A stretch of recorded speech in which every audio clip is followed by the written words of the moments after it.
I am not a fan of 24-70 lenses, but I'm a huge fan of this one.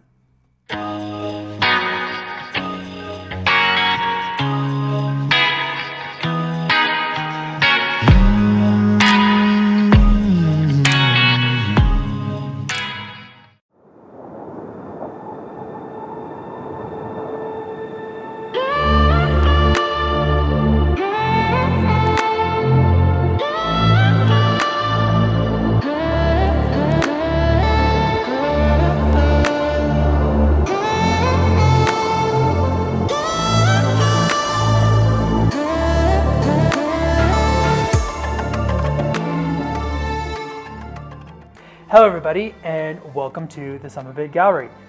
Before we jump into my review of the Nikon Z, or actually S, strangely enough, 24-70 2.8 lens, if you could hit the like button and subscribe button, it really helps our growing YouTube channel. If you like this content, we really appreciate that. So I'm just gonna kind of just dive into my review of this lens. This lens was the first Z mount lens that I got for the Nikon Z system, and I've actually been using this lens since the summer of 2019. And at the time I was shooting Nikon Sony hybrid, and in order to kind of get the most out of my Z7 that I was using at the time, I decided to go ahead and pick up this lens. I didn't have a 24-70, I didn't like Sony's 24-70. And I'm like, well, but it's just such a good range to do a lot of things. And I started shooting with it and I started loving it. So like a lot of my favorite shots over the last 2 years now have been with this lens. And normally I'm not a huge fan of the 24-74 landscape. It's kind of a jack of all trades, master of none, in my opinion. 24, you're not getting that ultra wide look, although you can get it to kind of look ultra wide if you shoot in pano, which is something that I've kind of learned over the years. And 70 just is never quite zoomed in all the way, you know? It's like, it's not quite enough. It's not like 85. I shoot a lot at 85, and I shot a whole video about how much I shoot it at 85, and it doesn't quite go into 85. But with this lens, like it doesn't feel that way, because I like shooting with this lens. I love the image quality, I love the sharpness, and I like the way that it handles. So let's just kind of start off with the general build quality. These Nikon Z lenses are they feel so much better than they look, is kind of the best way of saying it. It kind of looks kind of plain and boring. There's no other color other than black and white on here. The size and weight is actually really good and comfortable. It's not ultra light, I wouldn't say, but it doesn't feel heavy. You don't pick it up and you go like, oh, this is a chunky lens. It kind of has just a nice feel. It has 3 rings on it, which a lot of the pro Nikon lenses have. It has the focus ring up here, which this is the only of the pro zooms of Nikon that I've used that actually has kind of a metal feel to it. The other ones have kind of a rubberized, more like the zoom ring on this one, which is right here. And then you have a kind of rear function ring, which I actually have not really used very much on any of the Nikon lenses. The function rings on the lenses is something that I've not really taught myself to use yet, or really truly integrated. You can use it for ISO, you can use it for aperture, you can use it for exposure compensation. So those are some of the things that you can use it for, and it might be great for. I'm not gonna I personally liked on Canon lenses when it's up front, the function ring being up at the front with clicky was better. At the back here with no click, it's not a huge fan. You have a LCD here, or I guess it would be LCD, LED, one of those. A lot of people feel like is kind of silly or a waste. I'm not quite sure what it's wasting to have on there. It's not critical to me, but I do enjoy it, and it is kind of fun. It says Nikon when you start it up. And then it has several different modes. Right now it's kind of showing focal distance. You can change it to where it's actually showing your exact focal length, which is actually where I have it most of the time. Just because, yeah, it's really, oh, and you can also show aperture. To me, I mean, it's just kind of nice. It's an extra little reference place. If you look at the top LCD and then you kind of reference, you know, different things on there. Like I said, it's not critical. I don't love it or need it, you know, on every lens that I use in the future, but I also, you know, I do really appreciate it. I've shot almost entirely landscape with this lens. I will be shooting more in different things in the future than just landscape, and that's part of the reason why this lens has an important part of my kit. But for the Lightroom segment here, all these shots are going to be landscape, and I can kind of show you the image quality. All right, so here we are in Lightroom. And before I review these images real quick, I just wanted to talk about kind of my philosophy when it comes to reviewing particularly lenses, and that's to kind of just show what I've captured and what I'm able to capture with a lens. I'm not a huge test chart guy, you know, zooming in on the same thing at different apertures and focal lengths to try to, you know, there's lots of other videos out there that will demonstrate that.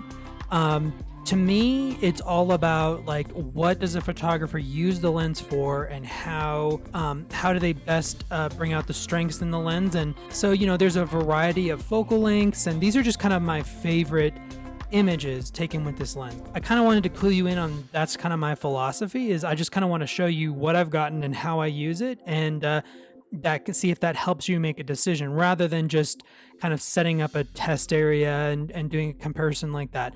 That's just not really my style. Sharpness and all that stuff is really important to me, but it's only important to me if it translates to sharp images and high quality images. So I feel like the best way of showing that is to kind of go through some of my favorite images. And this first one here of Mount of the Holy Cross is probably, it's one of my favorite images maybe I've ever taken.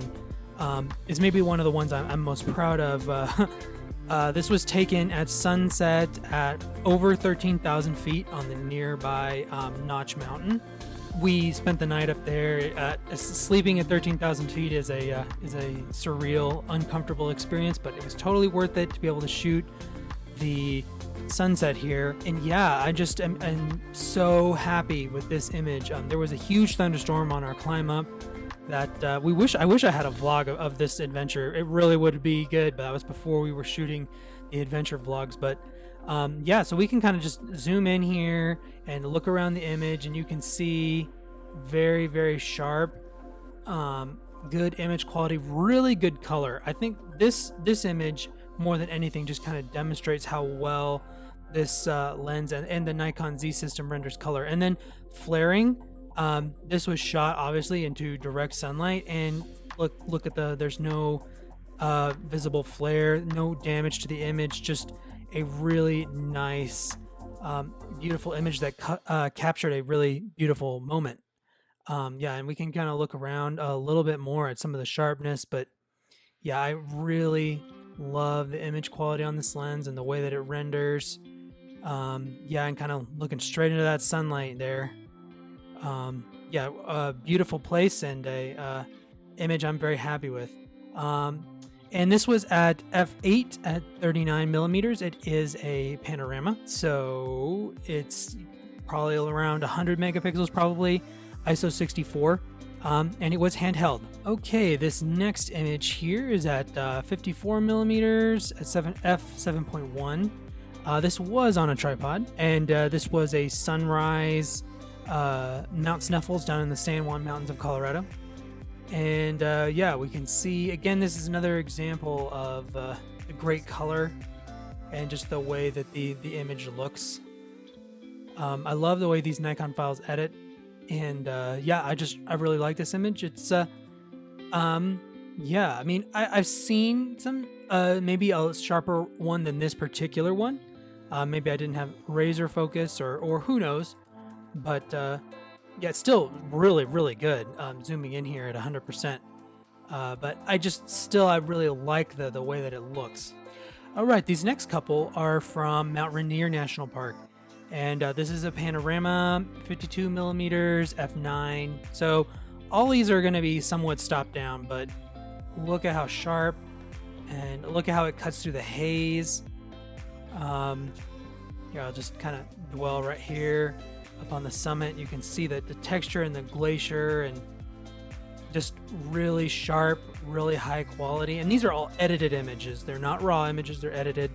So, you know, they've gone through all my various processes. I actually have a print of this one hanging in my house because we visited this national park, me and my wife, and we were pregnant with our daughter at the time. So it's kind of a sentimental trip that we went on, and I wanted to get a picture from this trip in our house. And so I chose this one kind of because it's just a nice, peaceful, sunny morning on Mount Rainier National Park. This next shot is also Mount Rainier National Park, and again, this really demonstrates the sharpness here. You can see the image quality here, like through this glacier, and this was at 70 millimeters. So, you know, clear zoomed in, you're keeping that really nice image quality. And this is 1/20th of a second handheld f5.6. So that was tricky. That was tricky. I took several rounds of panos in order to pull this shot off. This is actually sunrise the next morning. I said it was later that same day. It's sunrise the next morning. But yeah, I really love this image. Great color, kind of just, again, shows what this lens is capable of. This is Sneffels, believe it or not, it was a year later. This was in 2020. And all those previous ones were in 2019. And this one really, I brought this one in because it really shows the sharpness. And it just holds even through the edit and everything else. This is a pretty heavy edit on this shot. There was a high dynamic range situation, so I way underexposed and then brought the exposure up to kind of craft this this image because the sky was so bright.